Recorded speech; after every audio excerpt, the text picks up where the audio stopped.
Welcome inside our New York studios. Brent Stover alongside Kevin Carter and Cardale Jones. There is a game that happens every year right around this time, early November this time around in 2025. Let's just say the game is so big that it's got its own Hall of Fame, and that man, Kevin Carter, is in that Hall of Fame. In Jacksonville, it's number 5 Georgia taking on the Florida Gators. The Gators, the home team this year. Uga was fired up and ready to go. Obviously, the Gators been wounded. They got Billy Gonzalez, the interim head coach, play action, Gunner Stockton, Dylan Bell, early 7-0 lead for the Dogs. DJ Lagway scrambling downfield. Eugene Wilson, the third, on a 40-yard touchdown pass. Got loose behind the defense. Stockton in the third. It's Noah Thomas, 22 to the house. Dogs up 17-10, KC. Florida looking to answer. 2nd and 20. DJ Lagway calls his own number. Jukes the defender and gains 26 yards and a first down. Later in the drive, a few plays later, Jaden Bob punching it in. Gators tie it up at 17. Fourth quarter, Florida up 20-17. 4th and 1 in field goal range. They decide to go for it. Ball is denied. Gators turn it over on downs. Yeah, assuming Georgia possession, Chauncey Bowens takes the handoff, squeeze up the middle, and this is the house call, guys. 36 yards out. Bulldogs takes the lead 24-20. Florida needs a touchdown to win this one. DJ Lagway, 3rd and 4. Looking for a guy, got a guy wide open, got behind the defense. Michael Sturdivant couldn't get his hands underneath. Incomplete pass, replay confirms it. Florida still have a chance to win this one. On the very next play, 4th and 4, Lagway pass is incomplete, and the Dogs would hold off and win this one, 24-20. Georgia's won 5 straight games against their arch nemesis, the Gators, for the first time since they won 6 straight from 1978 to 1983.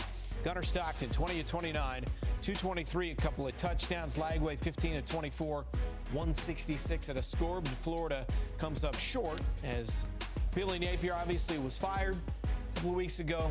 It's the opportunity for Billy Gonzalez to try to shepherd this thing the rest of the way. We will get to the Gators side in a moment because they did battle well.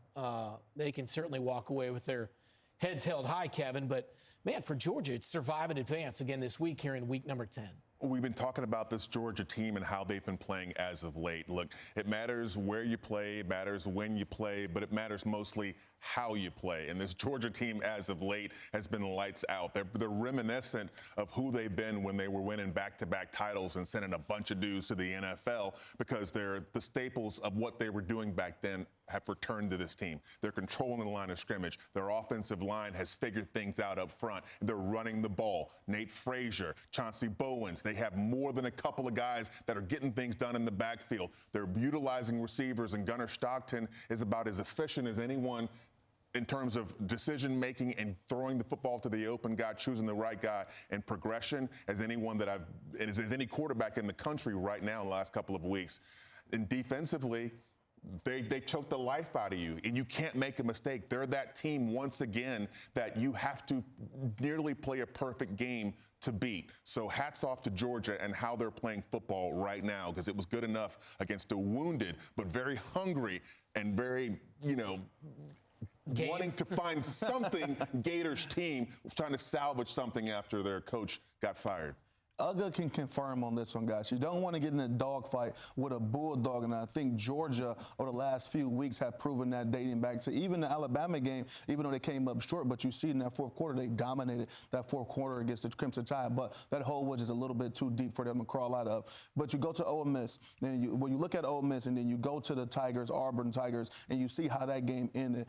I'm just convinced at this point of the season, if Georgia have the ball in a one-possession game, up or down, towards the end, they're going to find a way to win that game. And I think this is the third or fourth quarter comeback and led by Gunner Stockton. And on his legs, I know he took a knee on a 1-yard line, but could have walked in the end zone to really extend that lead even more. This Georgia team is battle-tested. And right now, they're flying under the radar because you got some really good teams in the SEC, like Alabama, who they dropped the game to, and then clearly A&M, who's undefeated. they're right where they want to be. Maybe not playing an SEC championship game is a blessing in disguise for these guys, because that path to the national championship game, because they're going to be one of the top 12 teams, but that path to the national championship game might be a little easier not playing an SEC championship game. Worst 8-game start since 1980 meantime for Florida.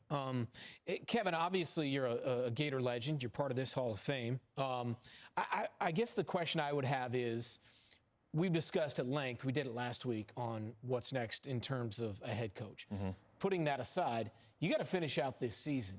And I would think on some level, you feel pretty good about the way they conducted themselves and the way they played in this game. That said, you've got the 3-point lead.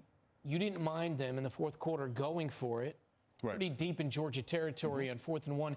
You didn't love the play call, which obviously ended up kind of being the momentum switch in the game midway in the fourth. I didn't like the play call here. You had 3 timeouts. You could have taken your time, and when you saw the shift late by the Georgia line to occupy both A gap and B gap on either side of the football, the play that you had called was not going to work. If you're on the sideline as a head coach and you see that late shift, I'm screaming down the sideline, timeout, timeout, timeout, and I'm getting another play, or I'm kicking a field goal. I'm certainly going to give my kids a chance to play themselves out of it instead of making a decision that almost dooms them to getting into a dogfight with a Bulldog. And look, you can't take chances down the stretch. I don't like the play call. I like the decision to go for it, because these kids had played themselves into a relevant position good enough to possibly have a chance to win that game. Yeah, my frustration with short yardage football is this. When I have a dual threat quarterback like DJ Lagway, I want to spread guys out. I don't want to condense everybody in and let the whole stadium know we about to run the ball right up the A or the B gap. Right. You see with DJ Lagway, up until that point, he had a 26-yard run, and then his touchdown that he had, his long touchdown to Eugene Wilson, the third was off of a broken containing play. I want to give him options. So if it was me and I was scoring in a situation, I'm spreading guys out. DJ Lagway is a true +1 in the running game. I know they don't do many design quarterback runs, but the thought of having him with 4 receivers and a running back next to him is giving you the dynamic of a run or a pass more effectively than putting 3 guys in the backfield with neck rolls on and tight ends knowing that you're about to run the ball. So I'm with Kevin. I like the thought of going for it, but the play call I didn't agree with. You know, thank you so much for clearing that up. I love having a resident quarterback that can come in and just throw us out a picture. But look, again, the one thing that I will take away from this, you can't really necessarily put that play call on Billy Gonzalez. He hasn't been the guy making this call all year long, and maybe given a larger sample size, he would make a different decision. And so we can't, just demonize him for doing that. But if they got the first down, we said it's a great play. Yes, it's one of those things that kind of goes either way. But if you're one of the kids on this team, if you're playing for Gonzalez right now, you have to have a better feeling about the guys in that locker room. You don't feel like you're going into a game and your coaching staff is somewhat handicapping what you can do. They can walk out of this stadium with their heads held high. Those Georgia fans, they have to look upon the Gators with respect. Those Georgia players, I know they have respect for this Florida team walking off. So go Dogs, and always go Gators. You see at the bottom there, 5 straight years starting 7-1 or better for the Georgia Bulldogs. I think Mississippi State's on the road will be their next game.